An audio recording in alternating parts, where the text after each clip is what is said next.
welcome back to my channel. In this video, I want to show you how I apply my lashes. A lot of you guys snag these, and I just want to take the time to thank you so much for all of the love and support. I'm so happy that you're enjoying your lashes, and in this video I just want to show you how I seamlessly apply them so that you don't know where the band starts or where it ends. So I hope that you find this helpful. If you do, please thumbs up this video and share it where you can, and let's get right to it. I'm starting off by taking a contour shade and applying it all over my crease with the fluffy brush and right under my eye also. This will create depth.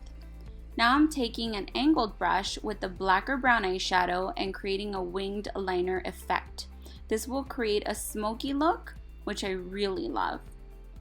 Now I'm following that by taking my black eyeliner and just applying it right at the root of my lashes to darken up this area, and also elongating it right on the inner tear duct. Then I will be applying some mascara, and then I will be curling them. Never apply mascara to your lashes.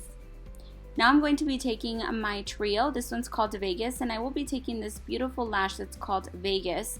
It is really wispy and really beautiful. Now I'm going to trim my lash, and I'm only going to remove the excess because these fit me perfectly. Then taking my duo glue, I'm going to apply one thin layer, allowing that to dry for a few seconds, and then applying a second layer and focusing a little bit more glue on the inner and outer corners, which is what starts lifting throughout the day after you've been wearing them for a few hours. Now with my tweezers, I'll be looking down slightly and then applying my lash right on the center of the lash line. Once that's placed, you want to go ahead and apply pressure and fix your lash on the inner and outer corners. You want to make sure that it's not super wet and you've allowed it to dry at least 30 seconds before applying it onto your lash line. This will prevent any extra wiggling or moving of the lash. Lastly, I will apply some mascara to my lower lash line, and this concludes my video. I hope that you guys found this helpful. If you have any questions, don't hesitate to leave them down in the comments, and I will see y'all really soon with more tutorials. Bye, my loves.